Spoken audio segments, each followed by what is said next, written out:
Welcome to Let's Talk NBA Basketball with Rick, my good friend Jack. Welcome. A lot of NBA going on. Some sad news this Monday. Yeah, poor Jamal Murray. That bothered me. Yeah, it's as you all know, it's a game changer. Yeah, it's a team changer. It's a season changer. You know, there are those that think that Denver's going to be okay. I don't think that they're going to be around long in the playoffs. They'll make the playoffs.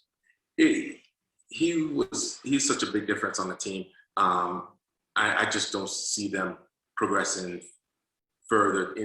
I don't see them making a run, and it's unfortunate because I thought this, they were one of the teams that can challenge the Clippers, or maybe even give Utah or the Suns some type of challenge. But to see them lose Murray like this, I see them maybe first round done. Yeah, it's tough. I think they're sitting in the number 5 right now. Yeah, number 6, actually. Yes, it's tough because they haven't played that well this year. Really, they've been up and down. They've had a lot of problems. Michael Porter Jr. finally started playing well, who's an important piece. They got Aaron Gordon. Thank God they picked up Aaron Gordon. Yes, absolutely. Thank God they picked up Aaron Gordon. But right now it's also unfortunate because they're actually, they're still a good team, by the way. In the last 10 games, they're 8-2 in the last 10 games. So, they were on the uptick, with Gordon coming in, like he, basically putting him into his role. And here, boom. I feel really bad, but as we know, NBA, it comes down to injuries. And timing of injuries. Yeah, we've seen it with the Lakers. They've gotten used to not having the 2 big boys, Davis and James, but they're playing okay. Yes. They got some good role players there, but they're not going to go far without those 2. LeBron's about 3 weeks away. Anthony Davis 2 weeks away. Yeah, they need to make a real run on the last 10 games of the season and get some continuity. They really do. But that's the thing that I think is going to be an issue, where no matter how great those guys are, when you put another piece in the game or on a team, it changes the dynamic, the flow, because these guys, they're working hard and they're putting it all in it on a nightly basis, and then you put somebody else in it. Now their minutes are down. The culture, the mindset of some of those players, it's like, hey, what about me? Because some of these guys are also playing for contracts too. So yeah, I just hope that they gel with those last few games before going on the playoff run. The Lakers are going to need a good 10 games playing together. And, it's funny. I was thinking about Brooklyn. Now, they haven't played together. Now Harden's hurt. Now, Kyrie's out again with personal issues. Game number 16 of the year, and God bless him, whatever his issue is. I know that they support mental health very importantly in the NBA, and whatever his issue is, God bless, but this is the 16th game. Again, you got to be sensitive to it, so we understand it. But my thing is that, we are sensitive to it. But when it, as a fan looking to see, and a realist, him not being there, it hurts the team. But maybe it helps it. Maybe it's one of those where he needs to take care of that before they go on a playoff run. He's a great player. But we know that you need to gel together in order to go on a run. In a sense where you're not even thinking what the other players thinking, because you're basically working on one brain. It's flowing. I don't think they're going to flow to go on that playoff run like they should. And they're the favorites to win it right now with all that talent on that team. Well, there's a lot of talent there, and in the additions they made with Aldridge and Griffin, they're getting in shape. But the thing that I find funny is Harden gets hurt. He's been playing so well this year. He gets hurt, and now he's out with a hamstring. To me, I think it's really, in the end, a benefit because they continue to win. It's a benefit because it gives KD a chance to get his flow, to get his game, to get his rhythm. Like last night, I think he had 34 points, and he looked the best he has looked since he came back. And the reason is that he's getting the ball. He's facilitating. He's rebounding. He's playing defense, and he's shooting well. So he's had the opportunity to get into shape with Harden out because he's got to play harder. When Harden is there and all 3 of those guys are there, KD's role is really going to change. And it's going to be interesting to see if they ever gel. I'm not sure that Brooklyn will ever all be healthy to play this year. There's something about it that's saying to me, somebody's going to be hurt, or somebody's are going to be hurt. Somebody's going to not play for Brooklyn in the playoffs. If they're full strength and they gel and there's a continuity, they're going to be tough to beat. But you know, as you look at it and we get to the final 18 games and we're coming down the stretch and teams are pumping up, I'm looking at the fact that, again, the best looking team that I see in the NBA right now, I've said it all along, and he wants to give me a hard time all the time. The best team in basketball right now is the Clippers. Won 10 out of 11 games, 11 out of 13, 6 in a row, the longest winning streak in the NBA. I will say straight out, watch the Clippers play. They're a good basketball team. And they are gentlemen. I thought they changed their name to the Los Angeles Load Managers. What? They've been playing? Hey, have you watched Paul George play? Somebody told me Paul George is soft. My chiropractor today told me, I said, boy, Clippers are playing well. He said, oh, till they choke in the playoffs.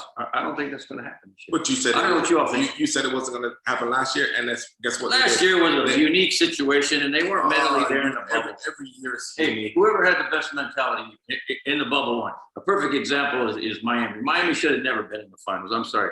But they were there because the mentality was better. And they outplayed everybody. And the Lakers were the best team no matter what the mentality was. And LeBron wouldn't let them lose. Let's play non-bubble basketball and see what happens. People keep discounting Phoenix. But Phoenix doesn't. I haven't been. You haven't been. Phoenix, Utah, Portland do not have enough to play with the Clippers and Lakers. Not one of them. And again, you heard it here first. I'll go out on a limb and always say that. Utah, Portland, Phoenix, Denver, whoever else you want to throw in there. I don't think there's any more that come to mind for me in the West. It's certainly not San Antonio. The championship is going to be the Lakers and the Clippers are going to beat. We'll see. In the Western Conference. In the Eastern Conference, you only got 3 teams. You've got to realize the Eastern Conference, there are 3 dominant teams and nobody's close. But you talk about choking, Milwaukee will choke in the playoffs. I believe the championship is going to be Clippers versus Philadelphia. 18 games to play. Let's follow it. Let's see what happens. Let's see how much I know. I continue to win games every night. Well, right now, as we say, how do you say it about the coin? Discretionary coin. The discretionary coin, that's how is very good right now, because you know why? I watch games and I pay attention. Pay attention to the Clippers. Every time I say that, they lose. It's the craziest thing. Yep, and I'll be the first. They lost 2 in a row the last time I said they're playing unbelievable. And I'll be the first. And then they lost 2 games in a row. And I'll be the first. So I'm sorry to jinx you, Clippers, but you got a great team. You got a good coach and a great team. Philadelphia, like all other teams, like they surprise you, and they.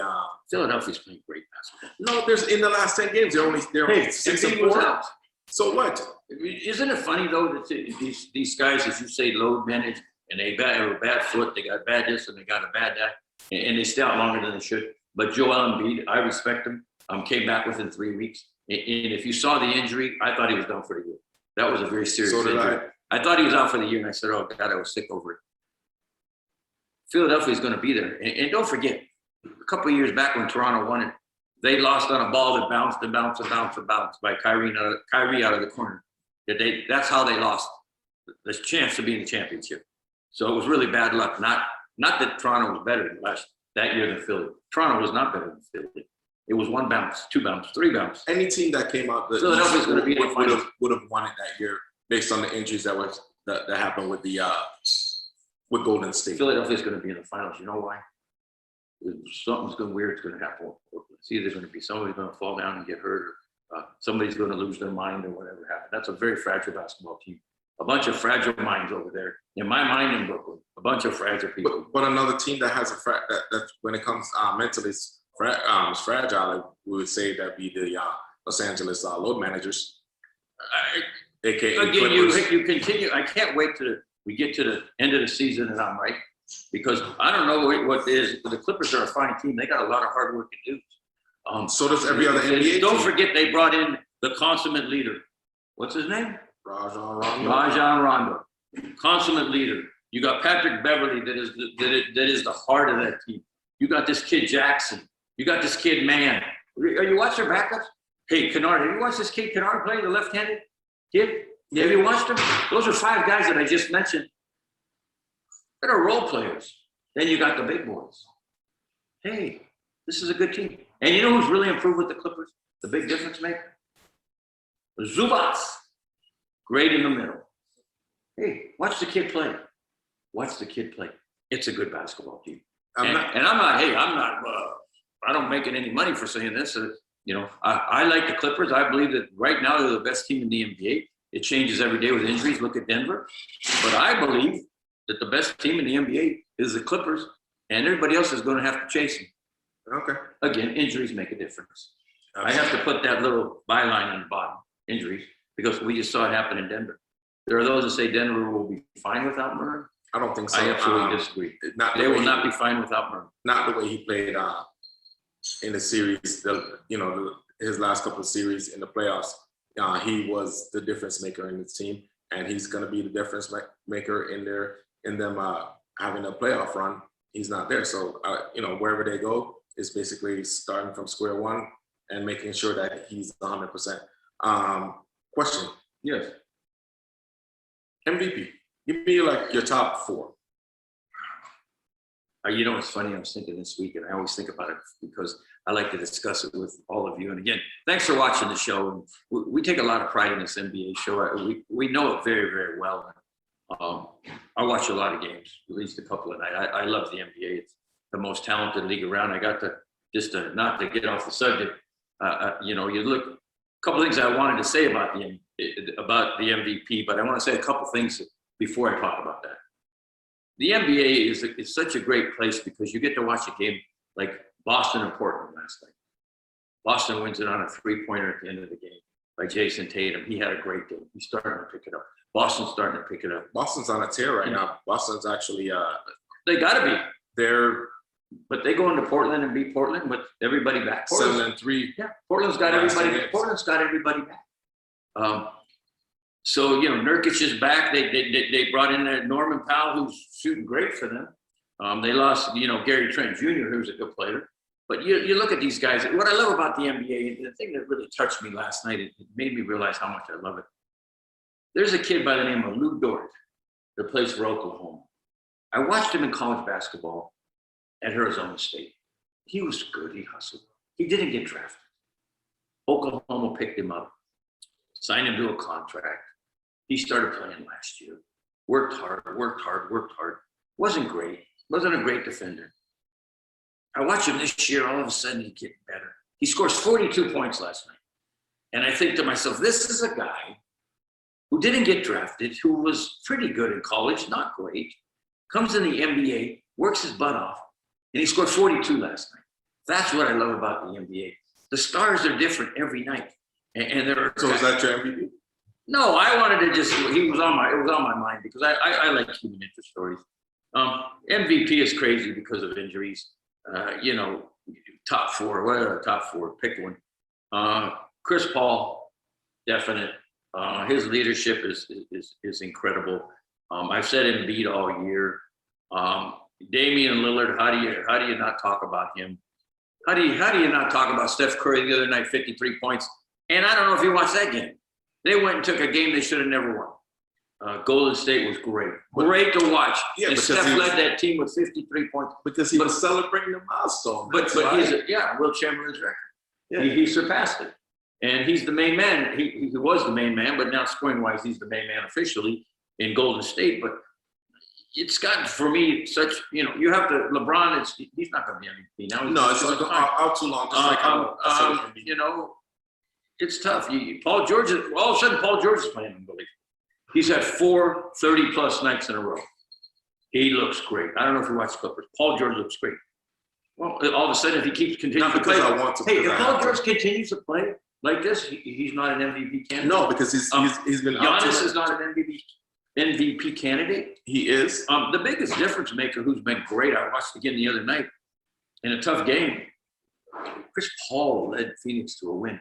And I thought Phoenix, whatever they had, they tied a record 18 3-pointers on Sunday, Monday, whatever it is. There's so many games. And I thought they're not going to do well 2 nights in a row. It was Monday. If they're not going to do 2 nights in a row, Miami's going to beat them. That's what I said last night. And I literally gave out Miami last night to some of my friends. My friends at FanWagon, actually, who were the great betting app, they wanted to say, who do you want to bet tonight in that game? I said, I'll take Miami. Well, they wanted to take Miami too, so we didn't bet. But Miami lost by 20 points to Phoenix last night. Because Phoenix is a good team. Phoenix is, And Phoenix is a fine team, but they don't have enough depth. Is it the depth that you were concerned about? It's the depth. It's the quality of player. You have to understand this, and you know this. I know you know this, and I know you fans know this. The real fans know this. When the playoffs start in the NBA, the whole game changes. Do you know why the whole game changes when the playoffs start? Because the best players play. Defenses play. Teams play defense. Watch the NBA, and it's a well-known fact, and they talk about it all the time.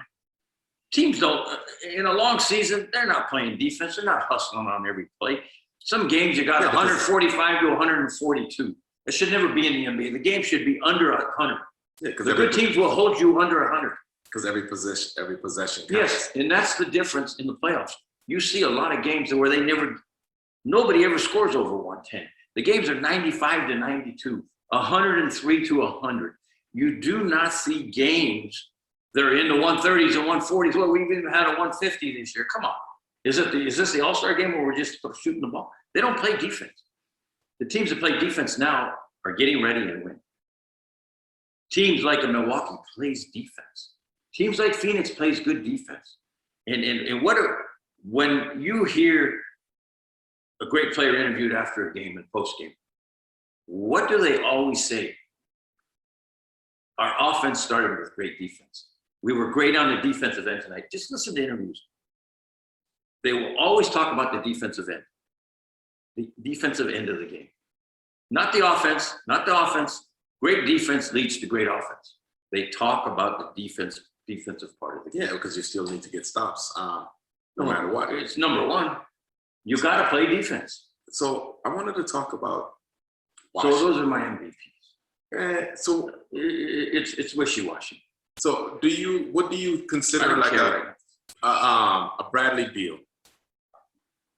Where do you think he stands right now? Right now he's the scoring leader as far as in the NBA. He's averaging 31 points a game, and he's got a Westbrook that's dishing, almost 11 assists. Russ has been great lately, and I think this is what we want from Russ. We don't want a score from Russ. We want him to be smart. We want an aggressive ball player that facilitates and takes charge of the game.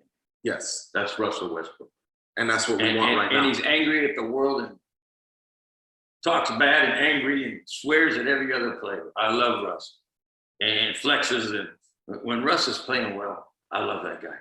But he's never going to be on a championship team again because his style doesn't lead to a championship. Bradley Beal, what do I think of him? I think Bradley Beal is a prolific shooter, fantastic shooter. Can shoot from anywhere, very, very graceful player. He plays no defense. He's small. Again, you ask me, do I think he's an MVP candidate? Yeah, absolutely not. What about Jokic? Jokic has had a great year. The Joker has played well. They continue to make fun of him that they said that, you can't, when he jumps, you can't, put a quarter under there. He doesn't, he jumps, he's up on his toes, he's not jumping. But the guy's a hard worker. They said when he came into the league or whatever his age, I don't remember, there was a story about him that he used to drink 3 liters of soda a day. And then he got in shape and he stopped drinking soda and he found the way. 3 liters of soda. That's a lot. That's a lot for anybody. Yeah. But there's so many fans. That's what I love about him. Right now, he's actually averaging he's great. A little bit over 26 points a game. And what surprised me though is his assists. He's got about passer, almost 9 assists for a guy that size to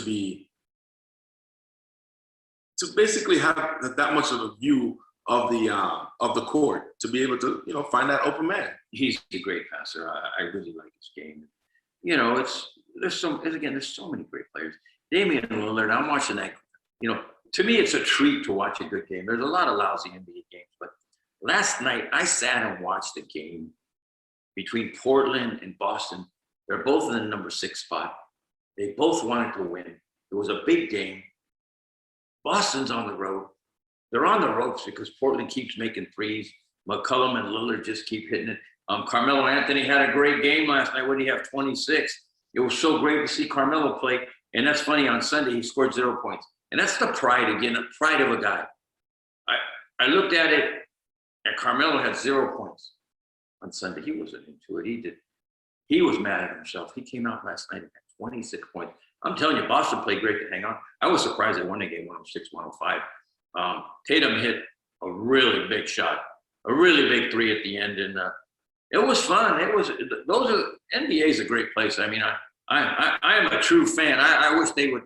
I look at these shows like The Jump and all that, and these big TV shows and NBA TV. Before the games, NBA countdown, and I look at all these ex players. It's all ex players, and then they have these guys who are analysts that know about the draft and everything else. They got a couple of them, but I never see them have a common person like ourselves on the show who knows a lot about basketball, who has a great knowledge of basketball, who can talk it with them. I can't talk X's and O's the way they can, and players that they know, but I know I can talk basketball. Any of them is, and probably better, but it's frustrating. You can see talent. Yeah. And basically, I know the game, but they never have people like us on those shows, and it's like it turns me off because I'm tired of hearing, hey, they're great at what they do, but I'm tired of Jalen Rose and Shaquille O'Neal and Charles Barkley and Kenny Anderson and all these guys, and I'm like, yeah, they're ex-NBA players. Good for you, great. You were great. God bless you. But you don't know more than me when it comes down to people and personalities. X's and O's, shit, God bless. But watch our show. My point is, we got a great show here. I'm proud of it. I hope you continue to watch it. I hope you tell your friends about it. Like us, share it. If you know one of those NBA analysts, I'd love to talk to him any day. Wouldn't you? Absolutely. The difference between us and say a Charles Barkley. Charles Barkley is still trying to play in the 80s and 90s. And they call everybody out. I mean, okay, so you called everybody out, big deal. So you called them beat out. So you called so-and-so out, and they're the reason you're playing better. You're the reason they're playing better. Okay. No, you're not. Good for you, bro. They're playing better because they're working on their craft. I don't watch NBA for you. I watch NBA for current players and the great game and the great players. And listen, I'd love to be on any of your shows. It'll have high ratings, and I know you feel the same way. Just on the soapbox a little bit about what I watch every night, because I watch so many games and I watch these guys. I mean, come on, man. And now you got D Wade last night with a bad attitude. He wasn't into it. And Shaq's telling him, we got 3 more segments left. He goes, I don't care. I'm like, I got to watch a guy like that. I mean, yeah, you're rich and you got all that jewelry and you're the man. No hate here. I don't hate on anybody. I'm doing fine in life. But, give me a good attitude at least. Don't give me that bad attitude on TV. We're tuning in to watch. And to get some knowledge, to learn. Yeah. I learned from all these people. Hey, there's some great And we learned not to do that. I learned from these people. But I don't like what I see. Kendrick Perkins, these Richard Jefferson. Hey, you're great. Hey, you're great. You know who the best analyst on TV is? Jackson. He's the best. Jimmy Jackson. He's the best analyst out there, folks. And Chris Webber's second. Anyways, God bless you. What else are we talking about today? I think that's about it. I don't have anything yeah, it's fun right now. We have the Celtics that basically in the last 10 games they won a 7-3 tear. God, so they moved up right now. They're moving up. Whereas at one point they were in the 8th spot. Right now they're in the 5th. I'm looking at tracking the Nuggets to see where they're at. If they're gonna go on a descent without Murray. You have teams like the Mavs that don't like the fact that they have to play in the number 6 or number 7 spot. Then guess what? That should put a fire up your butt to not just drop any games. There's no days off. Make sure Kristaps Porzingis is in. Put him on the floor. He plays every other game. Make sure he's playing, and so you can't drop any games, because right now they're at 6-4 in the last 10 games. You need to be up there with the 8-2 or 9-1 like the Suns in the last 10 games. Yeah, it's interesting because they were talking last night. Is Kevin Durant going to play on a back-to-back? Is he going to play tonight? Yeah, he is. They can't afford to. They can't afford to drop another game. Good. He needs to get in shape. He's not in group basketball shape. Because you have they need to get home court. Right now Milwaukee's on their heels, and then you have Philadelphia. It's like we're the best in the East. Settle down. I believe so, and I believe Philadelphia will have the best record. Brooklyn's taking too many games off. There's too many nights off for these guys in Brooklyn. We don't know how long Harden's going to be out. It's day to day with Kyrie Irving with the personal issues, and to me, it's a distraction to the team. And I look at LaMarcus Aldridge play. He's a shell of the player he used to be. It's That guy he is is a not shell, what he used to be. but they're not looking for him to be the first option, second option. They're looking for him to be able to be on the floor, and when their star goes out, just come in here and give us some good minutes, whether it's defense or a couple buckets or a few points. That's all they're asking of him. They're not asking of him to be not even the fourth or fifth option. They just want, when you're on the floor, be productive, make a difference. Yeah, what I don't understand there, and what I don't like, they have Aldridge come along and become a starting center.